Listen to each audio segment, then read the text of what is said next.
दिल्ली में शराब घोटाले की जांच को लेकर आरोपों के बादल घने होते जा रहे हैं, जहां आम आदमी पार्टी ने आरोप लगाए हैं कि आज अरविंद केजरीवाल के घर छापे डाले जा सकते हैं। वहीं ईडी के सूत्रों के मुताबिक ऐसा कुछ नहीं होने जा रहा है, न छापेमारी होगी न अरविंद केजरीवाल की गिरफ्तारी होगी। ईडी के सूत्रों के हवाले से खबर आ रही है कि चौथा समन यहां पर जारी किया जा सकता है, क्योंकि तीसरे समन पर अरविंद केजरीवाल हाजिर नहीं हुए थे। दोपहर 12 बजे केजरीवाल प्रेस कॉन्फ्रेंस कर सकते हैं। ईडी के समन पर प्रेस कॉन्फ्रेंस में केजरीवाल जवाब देंगे। हालांकि उन्होंने तीसरे समन पर पहले ही जवाब लिखित तौर पर ईडी को दे दिया था। क्यों वो पेश नहीं हुए हैं, ये तमाम डिटेल्स इस लेटर में आप देख सकते हैं। लेकिन अब चौथे समन की तलवार उन पर लटक रही है और साथ ही गिरफ्तारी की भी आज सुबह से ही कयास लगाए जा रहे थे कि अरविंद केजरीवाल की आज गिरफ्तारी हो सकती है। वहीं दूसरी तरफ उनकी और परेशानी बढ़ती जा रही है, जहां एलजी से तनातनी बढ़ रही है, क्योंकि एलजी ने सीबीआई जांच की सिफारिश कर दी है मोहल्ला क्लिनिक को लेकर, फर्जी टेस्ट लैब को लेकर। और यह भी जानकारी है कि अरविंद केजरीवाल 6 से 8 जनवरी के बीच गुजरात का दौरा करेंगे, जहां पर वो पार्टी पदाधिकारियों के साथ, कार्यकर्ताओं के साथ मुलाकात करेंगे 2024 चुनाव के मद्देनजर। अमित भारद्वाज मेरे सहयोगी, आप दफ्तर के बाहर से जुड़े हैं। अमित, आप दफ्तर में ये प्रेस कॉन्फ्रेंस जाहिर तौर पर की जाएगी, 12 बजे इसका वक्त रखा गया है। क्या किसी देशव्यापी प्रदर्शन की भी तैयारी है? क्योंकि जिस तरीके से कयास लगाए जा रहे हैं अरविंद केजरीवाल गिरफ्तार हो सकते हैं, हो सकता है उसके विरोध में अब प्रदर्शन की भी तैयारी हो। नेहा, देखिए, आज जो ये प्रेस कॉन्फ्रेंस होने वाली है ये अपने आप में बेहद ही अहम प्रेस कॉन्फ्रेंस है, क्योंकि अरविंद केजरीवाल ने खुद खुले तौर पे जिस तरह से ईडी का समन एक के बाद एक उनके खिलाफ आता रहा, उस पर मुखर तौर पे उन्होंने बात अभी तक नहीं की थी, क्योंकि जब दूसरा समन आया था तब वो विपासना में चले गए थे। उनका प्रोग्राम पहले से वो शेड्यूल्ड था और उसके बाद जो तीसरा समन आया वो कल चिट्ठी के तौर पे उन्होंने जवाब दिया था।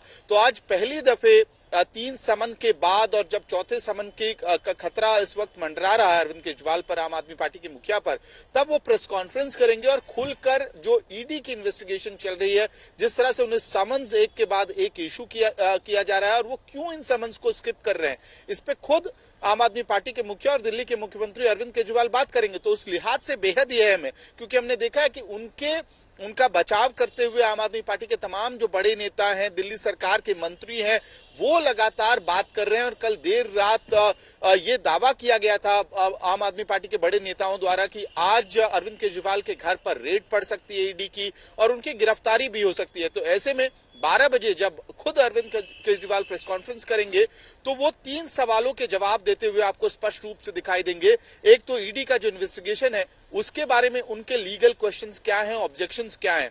दूसरा कि क्यों वो जो समन्स है उसको स्किप कर रहे हैं। और तीसरा कि क्या अब उनकी खुद की रणनीति होगी इस इन्वेस्टिगेशन को टैकल करने के लिए। नेहा, लेकिन अमित, परेशानी सिर्फ यहीं तो खत्म नहीं हो रही है। सीबीआई जांच की सिफारिश भी तो कर दी है एलजी ने मोहल्ला क्लिनिक में जो फर्जी टेस्ट हुए हैं, तो कहीं ना कहीं और ज्यादा उनकी परेशानी, और मुमकिन है कि प्रेस कॉन्फ्रेंस में इस सवाल का भी वो सामना करें। देखिए, निश्चित रूप से हमने देखा है कि पिछले कुछ दिनों में लगातार माफ कीजिएगा, दिन तो नहीं, पिछले कुछ महीनों में जब से दिल्ली के एलजी वीके सक्सेना ने कमान संभाली, उसके बाद शुरुआत में इन्वेस्टिगेशंस, इंटरनल विजिलेंस रिपोर्ट्स का दौर चला और फिर सीबीआई को सिफारिश भेजने का दौर चला, चाहे वो मनीष सिसोदिया के खिलाफ जो स्नूप गेट मामला था उसमें हो या फिर क्लासरूम्स के खिलाफ हो। और अभी कुछ दिन पहले ही दिल्ली में सब स्टैंडर्ड दवाओं को लेकर सीबीआई इंक्वायरी की बात कही गई थी। और अब जो एलजी हैं दिल्ली के वीके सक्सेना, उन्होंने सिफारिश की है सेंट्रल ब्यूरो ऑफ इन्वेस्टिगेशन को कि दिल्ली में जो फेक मोहल्ला क्लिनिक में फेक टेस्ट की बात हो रही है कि फर्जी पेशेंट्स के नाम पे प्राइवेट जो लैब्स हैं उसको फायदा पहुंचाने के लिए यहाँ पे जांच किया जा रहा था, इस तरह का आरोप लग रहा था। तो उस आरोप की जांच के लिए अब सीबीआई को कहा है, लेकिन आम आदमी पार्टी जो आरोप लग रहे हैं उसको खारिज कर रही है। ये अब कह रही है आम आदमी पार्टी के जो हेल्थ सेक्रेटरी हैं उनके खिलाफ कार्रवाई हो। यानी कि पहले भी हमने देखा था कि जब सब स्टैंडर्ड दवाइयों का मामला आया था, आपके पास पंकज जैन मेरे सहयोगी जुड़ गए हैं तमाम जानकारी के साथ। पंकज, देखिए, आपके लिए अगर अरविंद केजरीवाल की गिरफ्तारी होती है तो एक बड़ा झटका होगा, क्योंकि 3 नेता पहले से ही अलग अलग मामलों में सलाखों के पीछे हैं और अब सीएम का अंदर जाना एक बड़ा राजनीतिक संकट आपके लिए। देखिए, बिल्कुल जिस तरह से उप मुख्यमंत्री की गिरफ्तारी हुई थी पिछले साल फरवरी के महीने में, अक्टूबर के महीने में संजय सिंह की गिरफ्तारी हो, और उसका असर सरकार और पार्टी में देखने के लिए मिल रहा है। संजय सिंह नहीं है तो इंडिया गठबंधन को लेकर जो रणनीति बन रही है उस पर असर दिख रहा है। और जाहिर है, अगर अरविंद केजरीवाल की गिरफ्तारी होती है, जनता के बीच भले आम आदमी पार्टी जा रही हो, लेकिन सरकार के कामकाज पे और सरकार का जो माइंड है एक तरह से, वो कहीं ना कहीं अरविंद केजरीवाल है। पार्टी का जो माइंड है वो एक तरह से अरविंद केजरीवाल है, और वही तय करते हैं कि मुख्य रणनीति क्या होगी।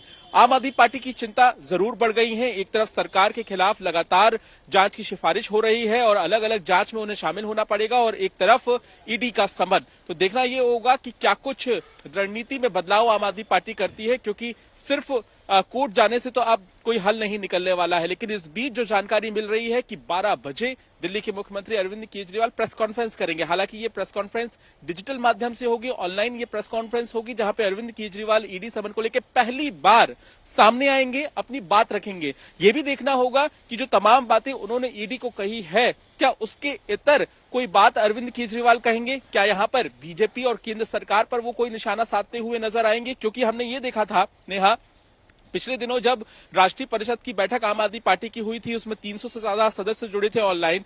वहां पर भी अरविंद केजरीवाल ने कहा था कि जेल जाने के लिए तैयार रहिए, और जिस तरह का कामकाज हम लोग कर रहे हैं उसमें जेल जाने के रास्ते आसानी से खुल जाते हैं। तो अरविंद केजरीवाल अपने कार्यकर्ताओं को तो मोटिवेट कर ही रहे हैं, साथ ही साथ वो ये भी जानते हैं कि अगर जल्द से जल्द गिरफ्तारी होती है तो किस तरह से पार्टी की कमान संभालना है और सरकार की कमान संभालना है। जिम्मेदारी किसे मिलेगी, ये आगे का सवाल है। लेकिन फिलहाल की चिंता यही है कि अभी की रणनीति क्या होगी।